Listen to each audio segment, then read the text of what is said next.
jalan-jalan ke Surabaya. Jangan lupa beli durian. Mari kita berupaya menurunkan presiden.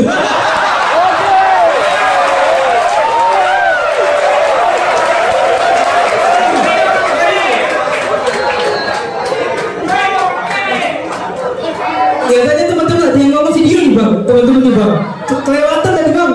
Saya cuma nyambungin kartun Pak Refli, jadi kalau mau ditangkap dia yang mulai itu.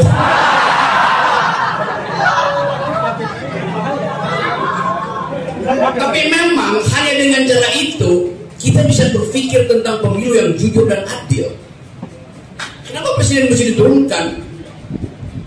Karena ada keputusan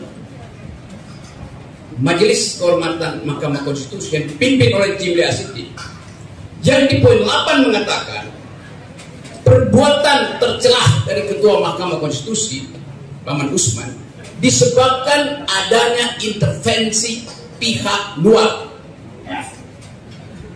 Bunyinya begitu.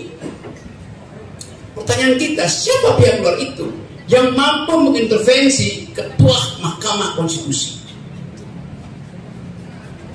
Siapa? Anak BEM? Wali Kota Surabaya? Rektor Universitas Negeri Surabaya?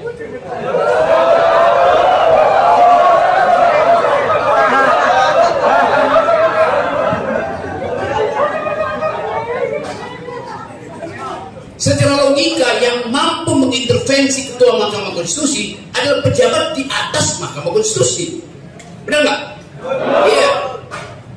Siapa pejabat di atas Ketua Mahkamah Konstitusi? Presiden. Siapa? Ya presiden. Karena itu pantun saya itu masuk akal. Itu dasarnya. Ada berapa calon presiden sekarang?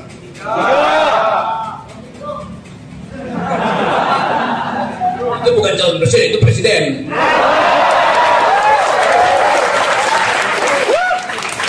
Akal sehat. Coba kita bahas program kita, dialog publik, milenial dan republik. Lawan dari sistem republik apa? Kerajaan, dinasti. Jadi kalau kita bicara tentang peran milenial di dalam republik, artinya seluruh urusan publik harus digantungkan pada keinginan milenial. Res publica artinya urusan publik. Res bahasa Inggrisnya thing, publik, public. Jadi republik artinya kita hidup dengan mengurus kepentingan publik. Lawannya adalah res privata, urusan keluarga. Jadi kita bicara tentang republik, tetapi politik diurus oleh kepentingan satu keluarga. Konyol. Anda menginginkan tiba di Indonesia emas, tapi akan memimpin adalah manusia yang dibuat dari kaleng kongguan. Tidak bisa. Dinasti itu darahnya biru. Dinasti sekarang darahnya kotor. Mana ada dinasti berdarah kotor? Nah, darah kotor itu yang sekarang lagi dipersoalkan oleh bahkan seluruh dunia mengolok-olok Indonesia karena meloloskan seorang anak muda yang sekedar ditempelkan pada kekuasaan ayahnya. Kita masih dalam suasana Sumpah Pemuda 28 Oktober. Ketika pemuda Indonesia memutuskan untuk bersumpah, kami pemuda Indonesia, pemuda-pemudi Indonesia mengaku berbangsa satu, mengaku berbahasa satu, mengaku bertanah air satu. 3 sumpah. Gak ada sumpah keempat yang bunyinya kami pemuda-pemudi Indonesia mengaku berpacar satu. Pacar boleh banyak.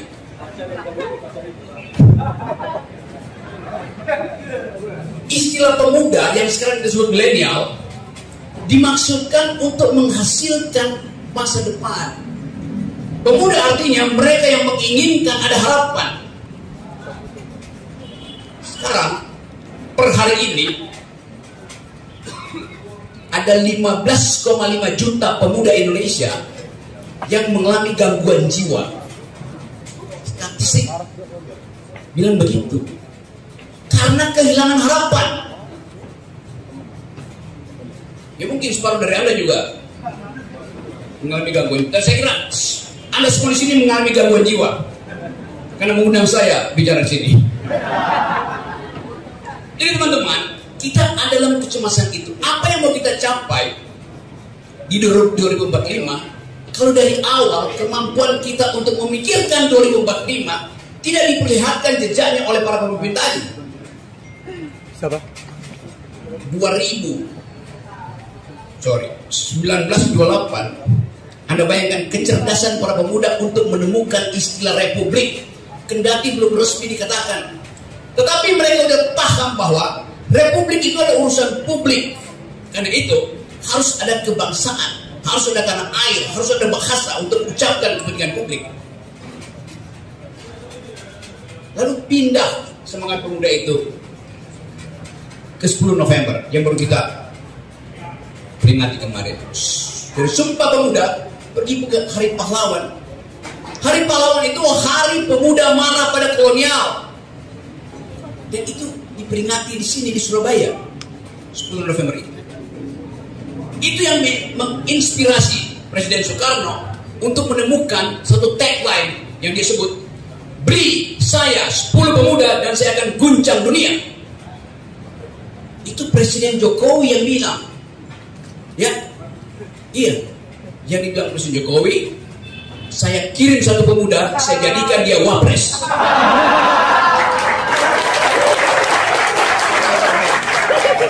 Jadi Anda bayangkan bagaimana jarak milenial itu.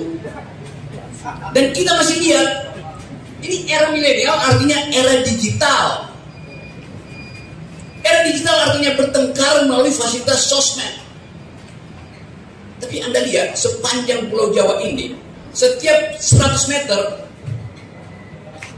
ada baliho Gibran dan Kaesang, 2 pemuda. Ini coba Anda lihat. Era digital masih pasang baliho. Ngapain? Kan bisa dilihat di Twitter, bisa dilihat di Instagram wajah-wajah. Kenapa masih mesti dipasang di jalan raya dan tanpa itu pasti bebas pajak dan itu mengganggu pemandangan. Karena mata kita dibikin homogen, ini itu doang wajahnya tuh. Kita kenal wajahnya, tapi kita tidak kenal pikirannya. Dasarnya itu. Nah kita ingin 2024 ada pertandingan ide, pertandingan pikiran. Kita ingin ada pemimpin yang mengatakan, I do speak gender equality, I do speak feminist point of view, I do speak environmental ethics, I do speak global security. Kan begitu kita menguji. Sekarang kita lihat satu persatu. Kita buktikan aja. Apakah Ganjar mampu menjadi Presiden Republik Indonesia? Jangan bilang nggak dulu, uji dulu. Fair. Anda bayangkan tahun 2024, 5 tahun atau 3 tahun sampai 2027 tetap akan terjadi ketegangan di Indo-Pasifik karena persaingan antara superpower Amerika dengan junior superpower Cina. Akan terjadi kelanjutan pertempuran di Eropa karena perang Ukraina itu adalah proksi kepentingan negara-negara besar. Akan berlanjut ketegangan di Palestina karena yang masih memerintah ada partai Likud yang konservatif yang dipimpin oleh Netanyahu. Semua itu akan mempengaruhi global politics dan Indonesia mau berperan di situ dengan prinsip apa? Ganjar kita uji. Apa yang akan Pak Ganjar ucapkan sebagai bentuk diplomasi supaya milenial paham bahwa di bawah kepemimpinan Ganjar Indonesia bisa mendayung di antara 2 karang sebagai modal dari politik luar negeri kita. pertanyaan itu diajukan oleh seorang wartawan Jepang, oleh Dubes Jepang, pada Ganjar Pranowo di dalam suatu forum internasional yang digagas oleh Center for Strategic and International Studies. Dubes itu bertanya begini, Jepang itu khawatir Indonesia ini arah politiknya kemana, Cina atau Amerika? Oleh karena itu si Dubes bertanya dalam bahasa Inggris, Pak Ganjar, bila Anda jadi presiden, apa pembeda antara politik luar negeri Anda dan politik luar negeri Jokowi? Ganjar Pranowo mendengar pertanyaan itu melalui penterjemah. Karena itu Anda lihat Ganjar pakai headphone. Pertanyaannya sederhana. Duta besar Jepang bertanya tentang arah politik Indonesia di era ketegangan Indo-Pasifik. Apa kata Ganjar? Saya senang karena bisa bersalaman dengan Kaisar Jepang. Walaupun tadinya tidak boleh. Ternyata Kaisar Jepang adalah orang yang sangat sederhana. Itu jawabannya. Sudah diterjemahkan pun dia nggak bisa mengerti pertanyaan.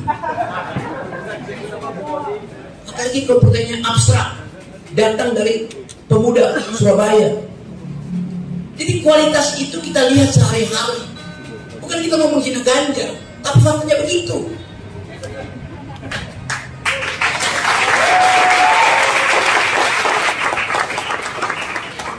Indonesia dilahirkan melalui kepemimpinan intelektual. Di awal kemerdekaan, seorang pemuda berumur 36 tahun pergi ke PBB, debat di PBB untuk membela hak kemerdekaan Indonesia.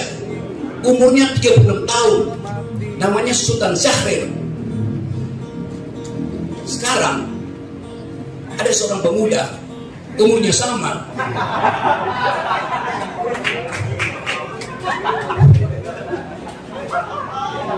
tapi membuat satu kalimat pun tidak mampu.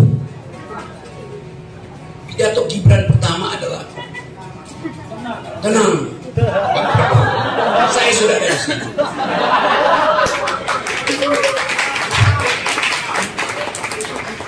Kita krisis literasi, tidak mampu untuk mengucapkan pikiran dengan gaya diplomasi yang tajam. Padahal saya terangkan tadi, negeri ini diasuh oleh para milenial di awal kemerdekaan dengan kemampuan intelektual yang kuat.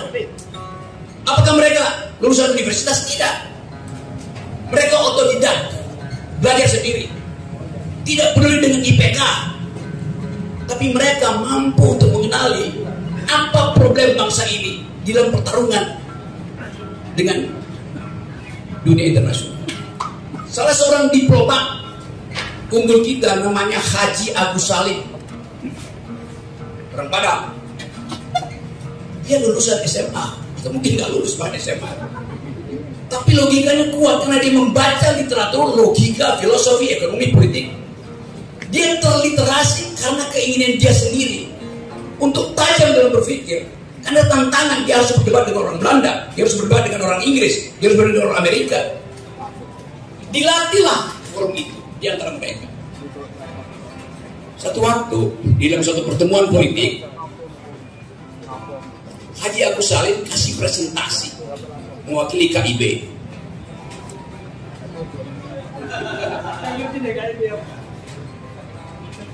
Ada tahu wajah Haji Agus Salim? Berjenggot, mirip kambing. Waktu Haji Agus Salim lagi berceramah, lawan politiknya mengganggu Haji Agus Salim dengan olok-olok, menghina Haji Agus Salim. Maksudnya untuk membuat Haji Agus Salim grogi. Tapi apa kata Haji Agus Salim? Saudara-saudara panitia, saya diundang di forum manusia. Kenapa di belakang saya ada kambing? Anda lihat kemampuan berpikir itu.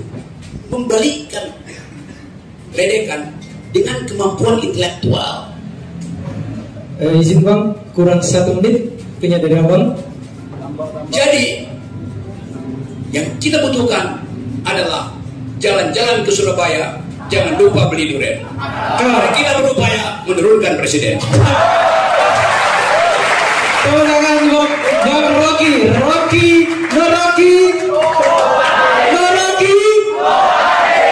Tepuk tangan buat kita semua.